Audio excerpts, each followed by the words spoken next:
இந்த வீடியோவில் யார் நாமினேட் பண்ணாங்க, எத்தனை பேர் நாமினேஷனில் வந்திருக்காங்கன்னு பார்த்துடலாம். அமித் வந்து பிரஜனும் திவ்யாவையும் நாமினேட் பண்ணியிருக்காங்க. சாண்ட்ரா வந்து அமித் அண்ட் கமருதீனை நாமினேட் பண்ணியிருக்காங்க. கனி வந்து பாரு அண்ட் பிரஜனை நாமினேட் பண்ணியிருக்காங்க. திவ்யா வந்து கமருதீன் அண்ட் வினோத்தை நாமினேட் பண்ணியிருக்காங்க. விக்ரம் வந்து பிரஜன் அண்ட் திவ்யாவை நாமினேட் பண்ணியிருக்காங்க.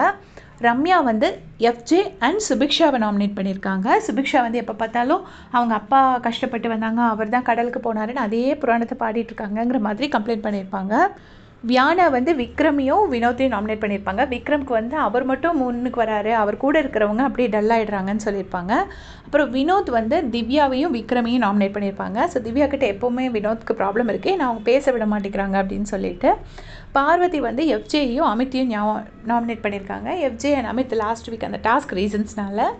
அப்புறம் அரோரா வந்து பாருவையும் திவ்யாவையும் நாமினேட் பண்ணியிருக்காங்க. பாருவை வந்து இந்த மாதிரி நான் பர்சனல் ரீசன்ஸ்க்காக நான் இருக்கவே கூடாதுன்னு நினைக்கிறாங்க, எனக்கு எகென்ஸ்டாகவே இது பண்ணுறாங்கங்கிற மாதிரி நாமினேட் பண்ணியிருப்பாங்க.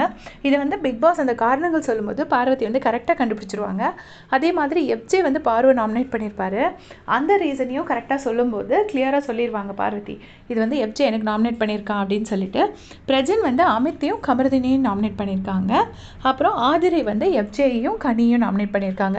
ஆதிரை என்ன சொல்கிறாங்கன்னா, எஃப்ஜே வந்து அந்த எஃப்ஜேயோட ப்ராப்ளம்ஸ் சொல்லிவிட்டு கனி வந்து அதை என்கரேஜ் பண்ணுறாங்க, எஃப்ஜேயோட மிஸ்டேக்ஸை அப்படின்னு சொல்லியிருப்பாங்க. ஸோ ஆதிரையோட நாமினேஷன்ஸ் எனக்கு உண்மையிலே தெரியணும்னு ஆசை, நான் அவங்க வெளியே இருந்து கேம் பார்த்துட்டு வந்திருக்காங்க. ஸோ இப்போ யாரெல்லாம் நாமினேட் ஆகிருக்காங்க அப்படின்னு பார்த்தீங்கன்னா, திவ்யா, எஃப்ஜே, கமருதீன், பிரஜன், அமித், சாண்ட்ரா, விக்ரம், கானா வினோத், கமருதீன், சுபிக்ஷா. கிட்டத்தட்ட யாரெல்லாம் வந்து ஒரு இந்த வாட்டி பிக் பாஸை வின் பண்ணுவாங்கன்னு நமக்கு ஒரு சந்தேகம் இருக்கோ, அல்ல ஒரு டாப் 5 டாப் 6ன்னு யாரெல்லாம் நம்ம நினைக்கிறோமோ அவங்க எல்லாருமே நாமினேஷனுக்குள்ளே வந்துட்டாங்க. ஸோ நாமினேஷனில் வராதது வந்து கொஞ்சம் அதை விட கொஞ்சம் அடுத்த ஸ்டேஜில் இருக்கிறவங்க தான். அதனால இந்த வாரம் ஓட்டிங்கில் ஓரளவுக்கு நமக்கு ஒரு நல்ல ஐடியா கிடைக்கும்.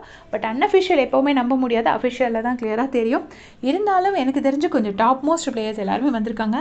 இந்த வீக் வந்து ரம்யா இல்லாதனால சுபிக்ஷாவும் பிரஜனுக்கும் எஃப்ஜேக்கும் கண்டிப்பாக டேஞ்சர் ஜோன் தான் அப்படின்னு நான் நினைக்கிறேன். மிச்சம் எல்லாருமே ஓரளவுக்கு ஸ்ட்ராங் பிளேயர்ஸ், கொஞ்சம் ஓட்ஸ் வந்துடும். ஸோ எஃப்ஜே, பிரஜன், சுபிக்ஷா 3 பேர்த்தில் ஒருத்தரோ 2 பேரோ போகிறதுக்கான நிறைய வாய்ப்புகள் இருக்குது. உங்களுடைய கமெண்ட்ஸை சொல்லுங்கள்.